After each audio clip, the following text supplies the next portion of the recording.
Tiba-tiba balik bawa lauk. Ya Allah. Dia tolong ceramah. Saya cakap malam tu, orang lelaki kena bagi nafkah pada isterinya walaupun isterinya bekerja. Faham? Faham dia. Agak manung dia. Besok tu dia bagilah duit kat bini yang dah lama bona abang tak bagi nafkah sebab kau kojo. Abang salah faham. Alah tak apa bang. Jangan tak apa. InsyaAllah Ta'ala tanya abang tak boleh jawab. Ya adalah dalam 5,000 lah. Baik belanja. Ambil. Mula dia telefon anak. Long, kau kumpul dia balik. Abah kau dah nampak tanda dah. Tak boleh pula baik. La ilaha illallah. Kan, tapi orang perempuan kalau dah bekerja, dapat duit, suami bagi, boleh tolak. Tak ada masalah dah. Nah, ambilnya. Abang tak pernah bagi abang. Saya halalkan. Saya tak ada masalah pun. Abang simpan duit ni untuk abang. Yang penting abang jaga keluarga kita baik-baik. Itu je. Saya tak nak bang. Tak apa abang ambil lah. Jangan risau orang lelaki. Itu tak akan berlaku. Kau bagi memang diambil memang. Kan? Tak apalah. Jadi makna kata, kita tengok yang kedua, Nabi tak bergantung kepada orang lain, tapi bergantung kepada Allah. Bergantung kepada Allah semata-mata. Kita tak ada risau apa. Tak payah poning-poning kepala. Semua kerana Allah. Sebab Allah Ta'ala bagi semua. Daripada kecil sampailah tua. Semua Allah Ta'ala bagi. Iya. Anak kita diambil. Inna lillahi wa inna ilaihi raji'un. Kita cakap. Daripada Allah dia datang, kepada Allah dia kembali. Senanglah cakap. Kau tak rasa. Betul lah. Memang betul. Baru-baru ni anak murid debat saya. Perempuan. Dia mungkin ada yang dengar lah cerita baru ni. Hari tu suami yang meninggal, 3-4 hari lepas tu pula anak yang pula meninggal. Dalam masa beberapa hari je meninggal. Trauma yang datang kat dia. Tak dapat masa mula tu sabar, jaga anak elok-elok. Anak itu koma. Ayah tu naik motor bawa anak berusia 4 tahun, dilanggar kat Myvi daripada belakang. Dah campak ayah dalam parit tu. Anak yang terbaring atas jalan yang 4 tahun tu. Bila anak memang kacau-kacau kat dalam hospital tu, tolong angkat Abi. Makna dia dalam kepala masih nampak imej ayah tercampak dalam parit tu. Ayah ustaz masuk dalam parit tu, mati dalam keadaan sujud. Lepas tu kita pun sabarlah. Ni geng-geng alumni debat ni semua cakap lah dengan ni. Saya pun sebagai cikgu debat dia dulu cakap, sabar banyak-banyak ya. Allah Ta'ala sayangkan dia. Itulah boleh cakap. Lepas tu bila anak dah sadar, dah okey semua, dah keluar daripada ICU, tanya Abi mana? Abi dah masuk syurga. Perbualannya dalam kereta. Masa tu nak pergi rawatan susulan kat hospital. Abi dalam syurga. Syurga tu mana? Jauh tak jauh? Nanti boleh tak nak pergi sana? Boleh, tunggu sihat dulu ya. Mak dia cakap. Dalam perjalanan nak pergi rawatan susulan tu, tak macam mana kali ni aksiden sekali langgar pokok, meninggal pula budak tu. Yang tadi aksiden yang sadar tadi, meninggal pula. Masa tu tak boleh nak cakap apa dah. Tapi itu saya cakap, semua tu ujian daripada Allah. Nak kata apa? Cuma daripada Allah. Orang yang ada iman ni lain. Dia alhamdulillah, saya tengok anak murid saya, almaklum lah, dia pun memang kebetulan agama pun memang tak kurang lah orang kata. Dia belajar kat USIM dulu. Allahu Akbar. Saya tengok dia tabah. Kalau orang lain tak tahu lama kacau macam mana lah. Tapi dia sabar. Sabar. Tinggal anak seorang lagi yang kecil ujian Allah kat kita macam-macam. Kita nak cakap apa? Balik tengok ujian Nabi lebih baik. Itu ujian Nabi lebih baik. Tak ada pun. Kita tu je lah boleh cakap sana. Kalau kita rasa kita baik, ada lagi baik lagi. Kita tengok ujian pada Nabi kan. Itu dia perubahan yang kita kena tanya balik. Kan? Ujian kita ni bukan apa dah. Ujian kita untuk bondo-bondo kat keliling kita. Bukan ujian kita orang nak bunuh kita dah. Ujian kita TV, ujian kita. Telefon, ujian kita. Rumah urut kat luar tu, ujian kita. Betul. Mana pernah marin-marin? Tak ada. Marin paling kuih pun fanfare tu pun bermusim ada time datang Ini yang sentiasa ada situ. Iya. Itu sebab sebut juga dalam satu hadis, Al-Muhajir, apa dia?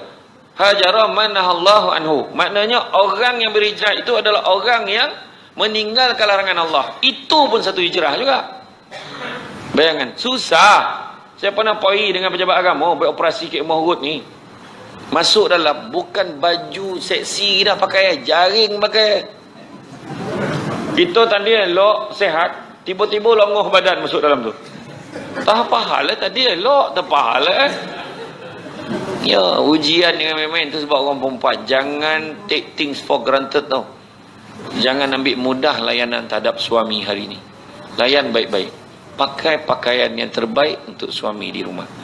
Kalau pakai jaring, jaring lah. Tak adalah. Tak adalah. Ikutlah mana. Tanyalah suami, bang, abang suka tak saya pakai tudung ni? Janganlah, tak apa, Rahman Rahman kemah tak siap teh. Habis macam mana nak pakai? Kau pakai ni. Yang tu abang suka. Tudungnya suka. Ni baju ni abang. Okey, macam ni abang pakai. Macam tu lah. Tanyalah suami kita. Faham tak? Orang perempuan mandang suami, kan? Suami mandang isteri, pek pahala. Ya. Apa dia pek perkara yang tengok ada pek pahala. Tengok muka pasangan dapat pahala. Tengok Kaabah dapat pahala. Tengok muka mak ayah dapat pahala. Tengok Quran dapat pahala. Tapi jangan tengok pula apa ni Quran tu. Tengok dapat pahala dah balik tu. Kan macam tu. Mengajilah sekali kan. Dan mengaji faham pula. Kemudian yang ketiga, kita tengok dari segi hijrah, pengajaran yang kita boleh tengok, setiap detik kehidupan baginda sallallahu alaihi wasallam tidak pernah sunyi daripada sikap optimis Nabi. Yakin buat je. Nabi percaya Allah Ta'ala akan bantu dalam perjalanan hijrah yang bahaya, walaupun nyawa baginda dan sahabat-sahabat diancam. Kan? Sampaikan Surakah nak bunuh Nabi. Nabi tawakal. Nabi yakin bantuan Allah tu ada. Surakah nak bunuh Nabi. 3 kali naik kuda. Dokek dah bawa padangnya ni. Dah dokek kat Nabi tersungkur kuda tu. Kali kedua pun tersungkur. Kali ketiga dah dokek tersungkur. Makna kuda tu pun tak nak. Bila tercampak akhirnya dia pun surrender. Tak jadi dia dah. Tak jadi. Nabi tak ada hal. Kau mati macam tu cara Nabi reda. Nabi. Tu Nabi. Kan? Kau nak kau mati sebab sakit jantung dan reda. Kau nak kau mati sebab darah tinggi, biar deh. Tu sebab dan lapun kambing ni 2 ekor tu. Itu bunuh diri ni kan? Dah tahu kita sakit, kawal lah. Sebab benda yang memudaratkan diri kita jangan buat. Dah tahu benda tu datang mudarat, jangan buat. Dah tahu ada go out, gaut kan? Janganlah ditambahan lagi sakit tu kan? Sebenarnya kalau kita tanya doktor-doktor ke apa, sebenarnya pantang tak ada. Kau nak makan, makanlah. Cuma jangan banyak. Nak makan kambing, boleh makan. Jangan lebih.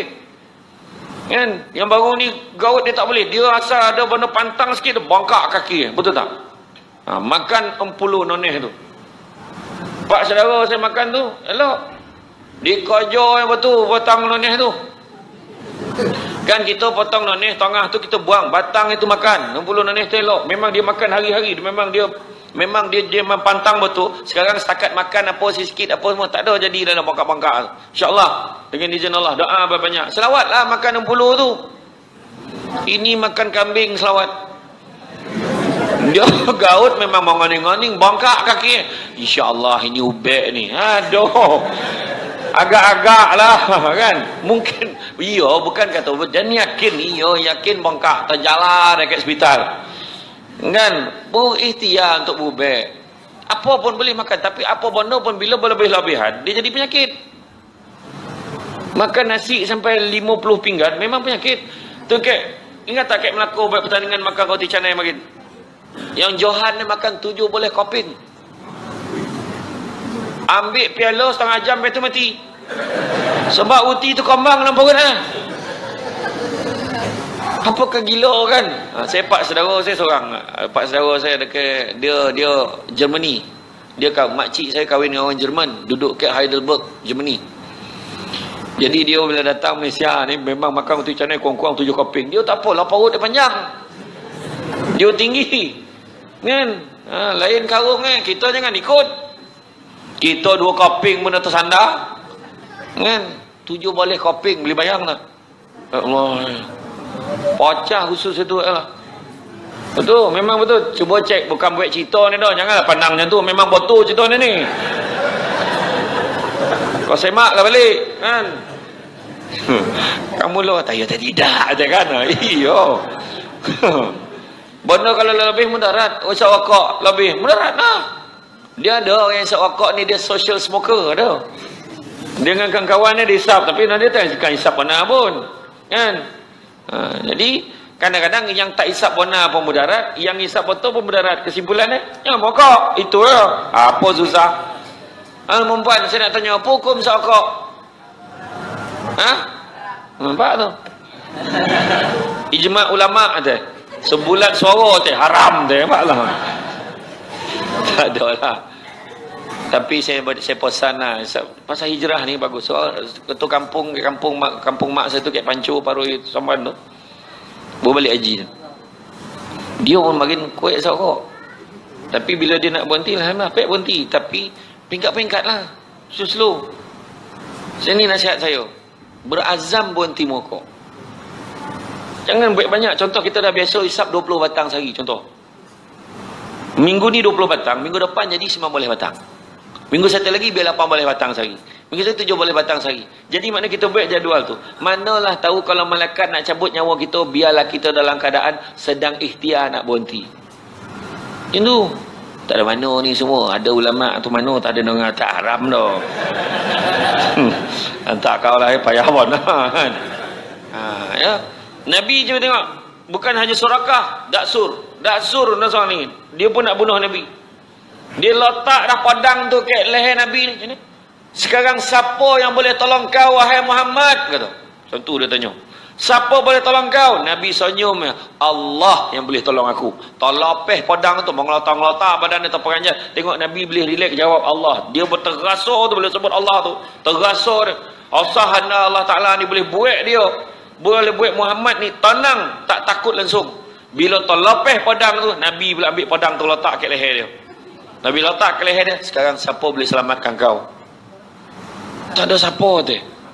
Sebab dia tak berpegang pada Allah. Jadi dia nak jawab, tak ada siapa. Lepas itu Nabi buang pedang tu letak, tapi aku maafkan kau. Langsung masuk Islam dah. Macam tu lah Nabi kita. Kan? Cuba kita letak kat leher. Ikutlah apa yang elok, termasuk dia bercakap ni kan, bukan cakap orang tau. Iya, bercerita boleh cerita kan, sampai satu tahap bukan apa, bergaduh dengan jiran sebelah belum tentu dia berani. Iya, bini dengan bini bergaduh, kat sebelah pam, tak apa ya, jangan risau, abang cover kat belakang. Mana ada orang cover kat belakang, orang cover depan tau. Kau pergi tu, mampus kau seorang kan, dalam setiap peringkat kehidupan yang keempat, dan setiap peringkat kehidupan dan setiap langkah dakwah baginda, kita dapati betapa baginda sangat mementingkan perihal teman. Ni saya sebut tadi. Kan? Baginda hidup di Mekah dengan sahabatnya, keluar ke Taif dengan teman, menemui delegasi dengan teman, mengikat bai'ah berteman. Malah ketika hijrah, baginda bertanya pada Jibril AS tentang temannya berhijrah. Semua ini berlaku dalam keadaan baginda SAW seorang Rasul yang hebat. Namun setiap manusia memerlukan teman. Memang perlukan sahabat. Kita macam mana pun perlukan kawan. Tak ada siapa boleh hidup sendiri dah. Tak ada siapa boleh hidup sendiri. Jangankan mati tak mandi sendiri, hidup pun tak boleh hidup sendiri. Kita jadi masyarakat mesti lebih pada seorang. Menurut Katni Kamsona Kibat dan K. Ramanathan Kalimutu dalam bukunya Asas Sains Politik, menggambarkan masyarakat tu mestilah terdiri daripada seorang dengan seorang yang lain, paling kurang dua untuk membentuk masyarakat. Mesti ada. Dia tak ada seorang jadi masyarakat dah. Dia nama individu tu. Dia mesti masyarakat lebih daripada seorang. Ya, kita kenduri, tak rasa kenduri kalau dua orang yang datang. Apa benda kenduri ni? Kita tengok dia tengok itu. Jadi tak kenduri? Jadi kita. Tunggulah jap lah. Dah. Paling tidak 5 orang ada lah sikit. Bila zikir tu dah lah bunyi kan. Dua-dua tak mati pula tu.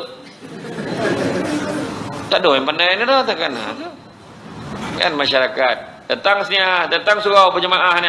Masyarakat. Pernah sahabat tanya kepada Nabi, ya Rasulullah, siapa jiran kita Rasulullah? Nabi jawab, 40 kiri, 40 kanan, 40 depan, 40 belakang, 40 atas, 40 bawah. Kiri kanan faham, depan belakang faham, atas bawah tak faham. Menung sahabat, ya Rasulullah, atas bawah macam mana? Nabi senyum, kau ikut je lah Nabi tu. Tapi semua percaya, dan Nabi sebut, betul lah tu. Sampai kesudah dia orang tak jumpa atas bawah tu. Rupa zaman kita baru jumpa. Nak tunjuk betapa benarnya Islam tu. Zaman kita baru jumpa rumah flat, rumah apartmen. Atas bawah ada jiran, betul tak? Ya. Nak tunjuk Islam tu benar, melampaui zaman. Nabi dah nampak, Nabi dah tahu. Sebelum gitu tu sebab bila sahabat pula tanya Nabi, ya Rasulullah, siapa yang paling kau rindu ya Rasulullah? Nabi jawab, umat akhir zaman. Kita ni lah. Kenapa pula kau rindu mereka? Macam mana aku tak rindu? Mereka boleh taat kepada Allah dan juga kepada aku dengan tahap tak sekali pun mereka berpeluang memandang wajah aku. Betul?